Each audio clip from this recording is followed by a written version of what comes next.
Hi there, welcome to another episode of our online fertility awareness program tagged Join Your Fertility. This series is the 20 Steps to Pregnancy series. Today we are at episode 8 and we are talking about the importance of water for fertility. The importance of water for fertility. Yeah, we all know that water is a very important, very essential nutrient for our well-being generally. Is there any special role it plays in fertility? The answer is yes. So when you hear drink lots and lots and lots of water, it also has something to do if you are on the fertility journey. So we've started by saying that water is the most essential nutrient required for life, required for growth, required for well-being, and for so many reasons. But when we are narrowing it down to the fertility process, or narrowing down to fertility health, what essential roles does water play? What importance does water have in our fertility health? So we'll be looking at a few points on the importance of water in the fertility process. The first thing we would consider is the importance of water in regulating the body's temperature. The importance of water in regulating the body's temperature. The body has its specific temperature where normal metabolic functions should take place. Okay, so one of the things that regulates that temperature, especially for us in the tropical regions where we are exposed to high rays of sunlight, we need our body temperature to be at a certain state, okay, for our metabolism to be okay, to be top notch, to function effectively as it is supposed to, and specifically for our reproductive system to function specifically as it is supposed to. So one of the things that water does when you drink lots of water is that it regulates that body's temperature. Some people keep saying that they feel hot inside, they have this internal heat in quotes, but I bet you if you are somebody who loves to or practices the habit of regularly drinking water, you find out that the body's temperature will naturally regulate itself. The body will regulate its internal temperature and make sure that metabolism goes as it should or happens as it ought to, especially with respect to the reproductive system.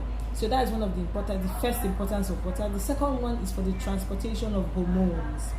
Transportation of hormones. Now we know, or maybe we don't know, but the body's hormones are at a certain site, okay, the production sites, and they carry out their function at different sites, what we call the receptor sites, alright, where they carry out the actual function that they are made for. Now, the movement of the hormones from where they are produced to where they should function is made possible by water. If your body has a good fluid system, it will be easier to flow these hormones or other body chemicals to the places where they are needed, to their receptor sites. So that's another importance why it is essential to drink a lot of water if you are on your fertility journey. Drinking water helps to move hormones from where they're produced to where they ought to carry out their function.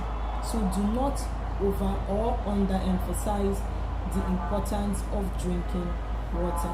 The third thing we want to talk about why water is important in the fertility journey is the production of cervical mucus. Now, many women come to me and they say, oh, they no longer notice that they are slippery, slimy mucus. Some people feel maybe something is wrong with them. Some even make the mistake of thinking that it is an infection that has caused the cervical mucus to dry up. That might not be the case. It might just be that the person is dehydrated.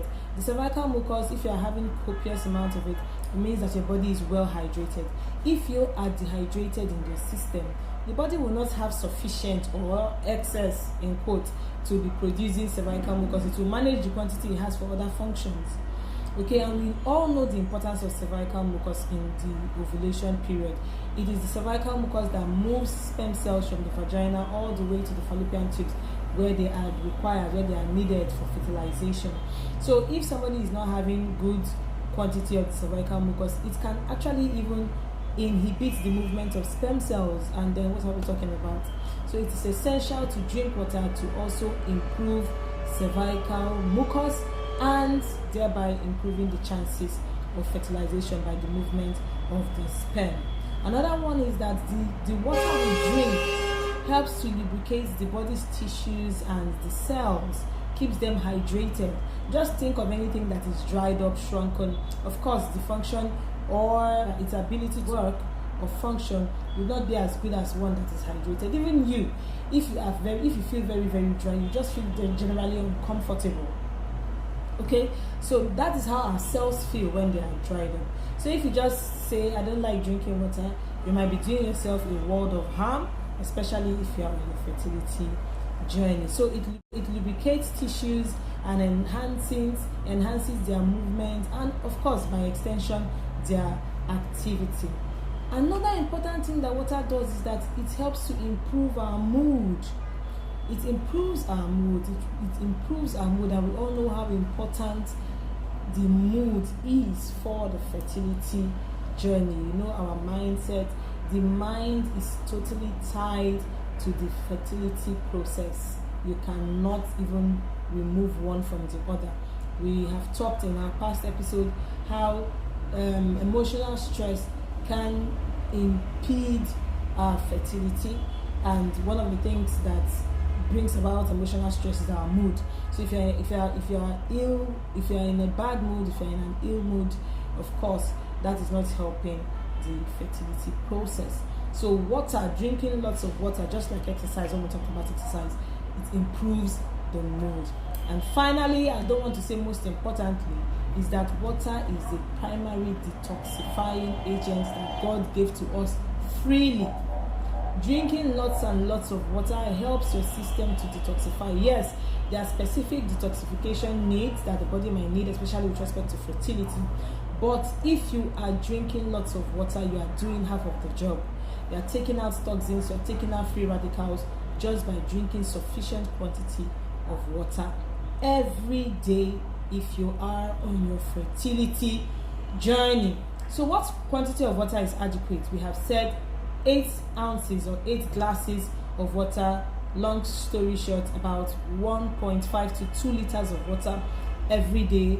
Let me narrow it down. We are talking about 4 sachets of sachet water, or 1 big bottle of Ragolis, or what we call Eva water, or bottled water, the big size. 1 big bottle of bottled water, 4 sachets of pure water. If you can make it 5 is fine. 8 glasses of water, whatever way you want to measure it. Please get at least 1.5 to 2 liters of water every day, and you will ensure that you are doing your fertility process a world of good. Please continue to follow us on this series. You can catch up on the past videos on our YouTube handle at love_foundation_.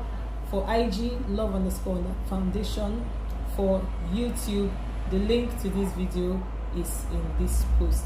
Keep watching, keep learning, and learn to teach others. See you next week. Bye-bye.